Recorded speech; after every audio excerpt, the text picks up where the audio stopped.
नमस्कार दोस्तों, आप सभी का श्री कृष्ण वाणी में स्वागत है। दोस्तों, आज के इस वीडियो के जरिए मैं आपके साथ भगवान श्री कृष्ण की कहानी बताने वाला हूँ, जो कि सारी चिंताएं दूर कर देगी। दोस्तों, आपको इस कहानी से बहुत कुछ सीखने को मिलने वाला है, इसलिए इस कहानी को अंत तक ध्यान से ज़रूर सुनिए। तो बिना समय को गवाए चलिए कहानी की शुरुआत करते हैं। दोस्तों, इस कहानी की शुरुआत होती है एक बिजनेसमैन से, जो अपने बिजनेस को लेकर काफ़ी चिंता किया करता था कि क्या होगा आने वाले कल में और कैसे काम आगे बढ़ेगा और उनके इस व्यवसाय को उनका बच्चा संभाल पाएगा या नहीं। दोस्तों, उस बिजनेसमैन का एक लड़का भी था जो उनसे काफ़ी बार कहता रहता था कि पापा, आप मुझे हमारे इस बिज़नेस को संभालने का एक मौका दीजिए, क्योंकि अब मुझे भी बिजनेस करना आ गया है। लेकिन वो व्यक्ति कभी भी अपने बेटे को मौका नहीं देता।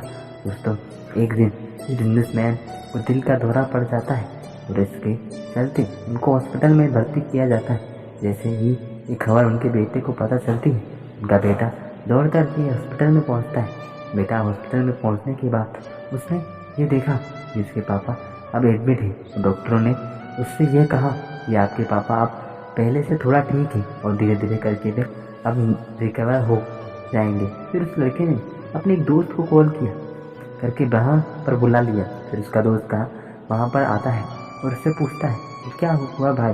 फिर उस बिजनेसमैन के लड़के ने अपने दोस्त से कहा कि मेरे पापा को दिल का दौरा आया है और उन्हें अस्पताल में एडमिट किया हुआ है। इसके बाद उस बिजनेसमैन को लड़का अपने दोस्त से कहता है कि चल न ज़रा बाहर चल के आ जाते हैं, बहुत देर हो गई है इधर। और फिर वो दोनों अस्पताल से बाहर चले जाते हैं।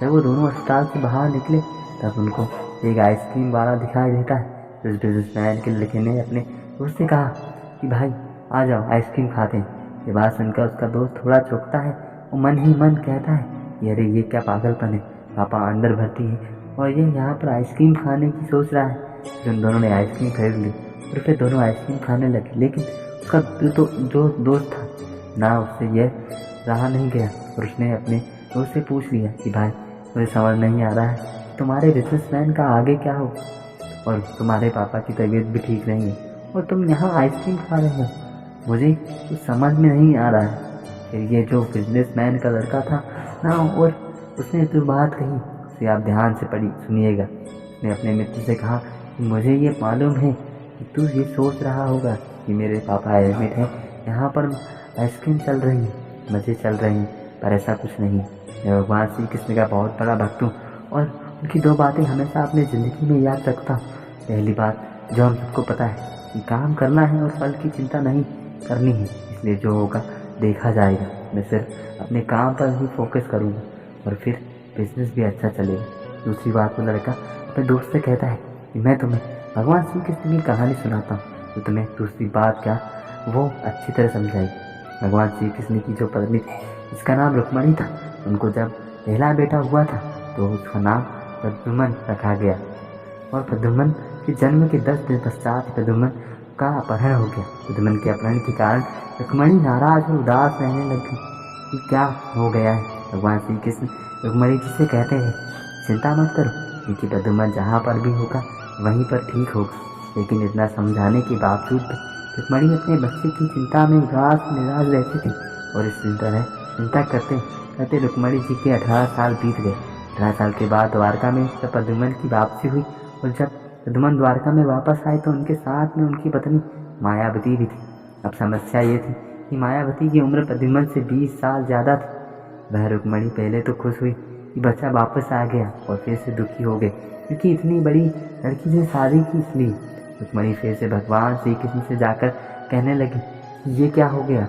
भगवान श्री कृष्ण जी ने माँ रुक्मणी जी से कहा कि जो हो गया है उसको स्वीकार कर लो और आगे बढ़ो और चिंता मत करो। लेकिन माँ रुक्मणी ने ये कह रही थी कि बड़ी लड़की से शादी क्यों कर ली और ये लड़की मिली थी क्या, और इस बात को स्वीकार नहीं कर पा रही थी। इसके कारण 8 साल तक माँ रुक्मणी जी दुखी और निराश रही और 8 साल के बाद रुक्मणी जी ने यह स्वीकार कर लिया कि प्रद्युम्न ने जो ये शादी करी थी वो ठीक है और इसके लिए ज़्यादा चिंता करने की ज़रूरत नहीं है, और शादी को उन्होंने स्वीकार कर लिया।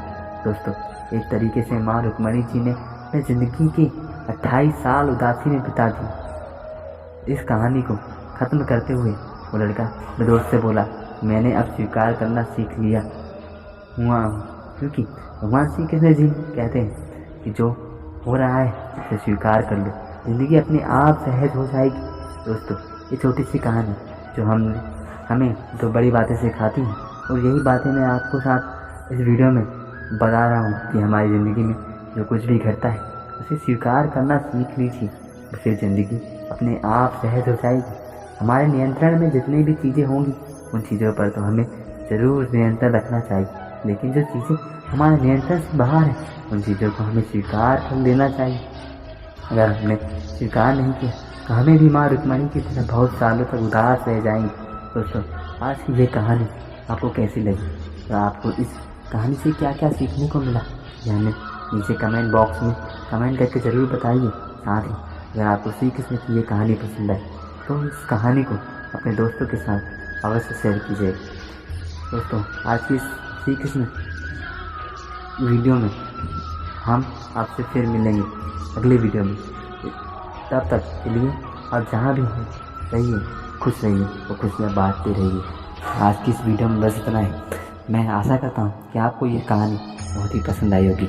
ऐसी ही कथा, सुविचार एवं निर्मल वचनों के लिए, क्योंकि श्री कृष्ण ने हर कलयुग की समस्याओं का समाधान अपनी वाणी में किया है, ऐसे ही वाणी के लिए हमारे चैनल को सब्सक्राइब जरूर करिए। मिलते हैं हम लोग अगली वीडियो में। सभी के लिए जय श्री कृष्ण।